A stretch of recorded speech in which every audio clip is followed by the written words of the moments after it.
अस्सलाम वालेकुम, good morning. मैं हूं डॉक्टर नबीहा अली खान। प्रोग्राम आप देख रहे हैं गुड मॉर्निंग कोहिनूर।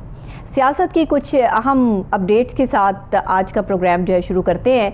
सियासी हलचल है जनाब, लंदन में मुलाकातें हैं और पहली बार शहबाज शरीफ साहब वज़ीर आज़म बनने के बाद जो है वो लंदन रवाना हुए। वहाँ उनकी कुछ तस्वीर भी जो है सोशल मीडिया पर शाया हुई जिसमें वो अपने भाई से झुककर मुलाकात कर रहे हैं। कुछ अहम मौज़ूआत को डिस्कस किया गया और अंदर की बात जो सामने आई वो कल मैंने प्रोग्राम में डिस्कस भी की थी कि शायद नून लीग जो है उससे ये सारे मामलात नहीं संभल रहे हैं। पाकिस्तान की इस वक्त जो माशी कंडीशन है, जो माशी कंडीशन है वो उस तरह स्टेबल नहीं कर रही है, क्योंकि अगर चीज़ें महंगी कर दी जाएंगी तो शायद नून लीग का इमेज जो है वो मुल्क के लिए, लोगों के लिए कुछ और चला जाएगा।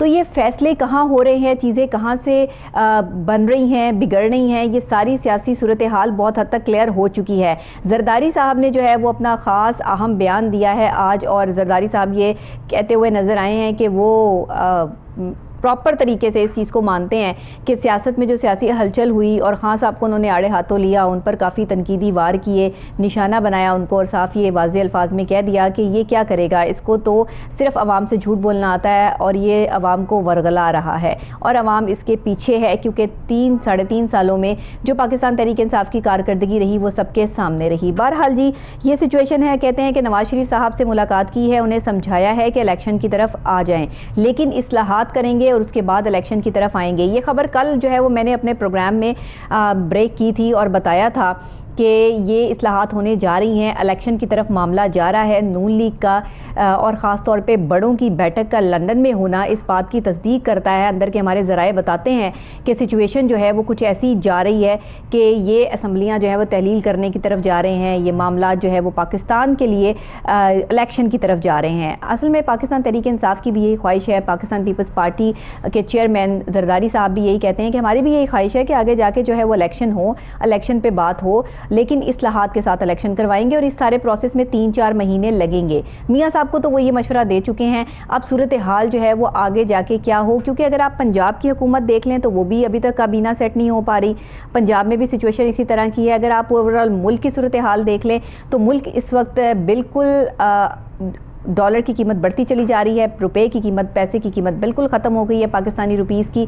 तो ये सिचुएशन अगर मज़ीद आगे रही तो मामलात और हालात किसी और तरफ चले जाएंगे। बाकी सियासी पार्टियों में आपस में जो गहमा गहमी या गालम गलोच का एक सिलसिला शुरू हुआ उससे हमारी आम आवाम पर बड़ा असरात मुरतब हुए, एक दूसरे के लिए दुश्मनी की कैफियत पैदा हुई। मुल्क में एक अजीब सी सूरत हाल बन गई कि जिसने सियासी पार्टियों को जन्म दिया। पाकिस्तान की सालमियत के लिए या पाकिस्तान की प्रोटेक्शन के लिए किसी ने जो है वो नहीं सोचा। बहरहाल फ़ौज को सियासत में घसीटा गया तो फ़ौज की तरफ से बयान आया कि हमारा सियासत से कोई लेना देना नहीं है। जरदारी साहब ने भी आज जो है वो कल अपना यही बयान दिया कि फ़ौज की तरफ से साफ़ और वाज़ेह तौर पर यह बयान आ गया है कि हम अपना काम कर रहे हैं, हमारा सियासत से कोई लेना देना नहीं है और हम सियासत में मुदाखलत हरगिज़ नहीं करेंगे। इस सूरत हाल पर अगर हम बात कर लें तो ख्वाजा आसिफ की अपनी एक सोच है।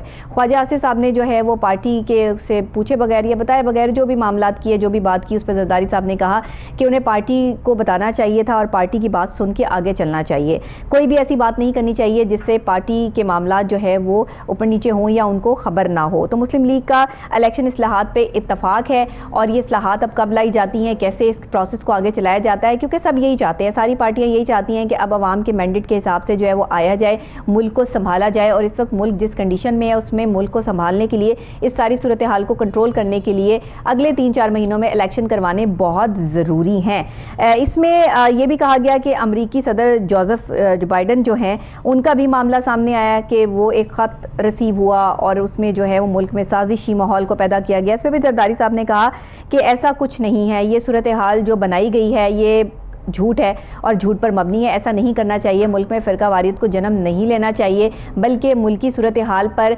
अकेला पाकिस्तान तरीके इंसाफ जो है वो हुकूमत नहीं बनाएगा। ये सारी पार्टियां मिलकर जो है वो फ़ैसला करेंगी कि मुल्क को कैसे लेकर चलना है और मुल्क में जो इस्लाहात होंगी, जो मामलात होंगे, उसमें तमाम पार्टीज़ का आपस में एक साथ मुशावरत करना ज़रूरी है। अच्छा, अगर बात देखी जाए ओवरऑल सियासी तज्ज़िये की हवाले से जो है वो इस चीज़ को नोट किया जाए तो जब तक तमाम सियासी पार्टियां एक पेज पर इकट्ठी नहीं होंगी तब तक हमारे मुल्क के पाकिस्तान के हालात बेहतर नहीं होंगे।